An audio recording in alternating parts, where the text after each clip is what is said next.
here. Thank you, Pastor Casey, for asking me. So tonight I'm going to kind of talk about fear, because fear can control you. It can be a very big demeanor in our lives if we allow it, but we shouldn't. So I grew up in a Christian home.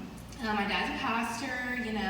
You wake up, you pray, you go to bed, you pray before you eat, you read your Bible, all of that. God is first in your life, nothing else.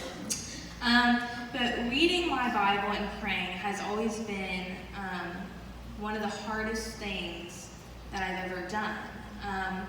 It almost felt like a chore, like, oh my goodness, I have to get up and read again. I just did this yesterday. Can I just keep the same Bible verse in my mind today? Like, come on.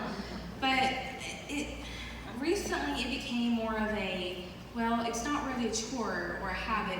It's a lifestyle to become closer with God. And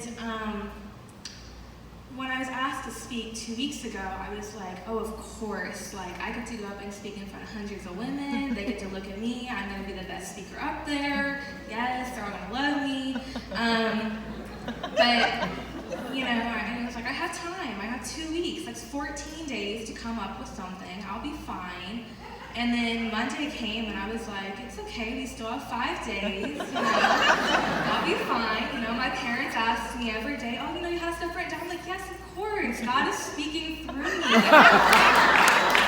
Wednesday came around. My mom called me. She was like, all right, what you got? And I was like, oh, hold on. I'm just pulling up my notes. And I was typing some stuff down. I was like, maybe I'll just give her this. She won't ask me about it. I still didn't have anything down. It was just in the back of my mind, and I was hoping. And then today came, and I was like, all right, today is the day, Hailey. You will spend 2 hours sitting down at your desk. You are going to read your Bible. You are going to listen to 18 worship songs. He will speak to you. No, that did not happen, okay? I was getting ready. I was like, okay, wait. I got to pull up Dave and Nicole Bingen because I need that good spirit right now. And it's sort of that fear hit me on the way to church, and I was like, okay, I don't have what I thought I was going to have. I thought I had what I needed, but I don't, because I did not give God the attention that he was seeking. And that fear really set in on the way to church, and sometimes it's a little crazy in the car. There's 7 of us. There's arguments in the back, arguments in the front, in the middle, everywhere. And I started to get super nervous and shaky, which then, I hadn't been yet. I was like, I'm fine.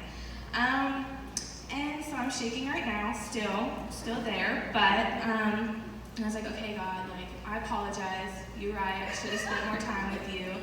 And so we're sitting in the back. We're getting ready to all pray. And I was like, all right, God, this is it. You have 5 minutes to get going.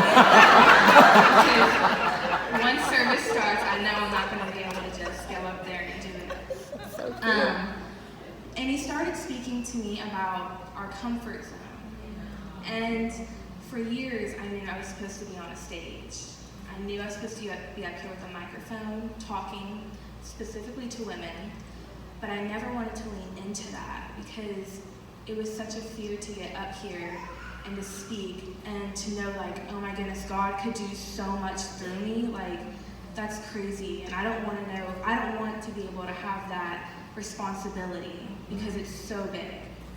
And so he was, just talking to me, and he was like, okay, but Hailey, in 1 John 4:18, I said that there is no fear in love because Christ has perfected his love through us. He was like, what I tell you to do, I tell you to do for a reason, because I know you are able to do it, because you are. My love is through you. He was like, you shouldn't have fear.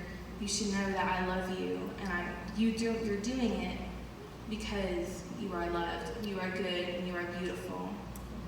And sometimes God takes us out of our unwillingness when we don't feel like we deserve or we don't feel like we are worthy. And he looks us straight in our eyes and says, you are worthy, you are loved, you are good, and you are beautiful.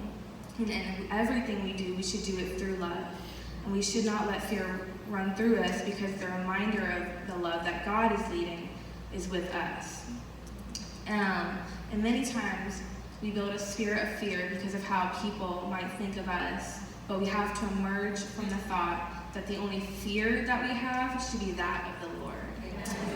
So I just want to share with you guys that, fear does not run us if you don't allow it to run us, because the fear comes from the devil, not from God. And the only fear that we should be having is that of the Lord because of what he should be able to do through us. Amen.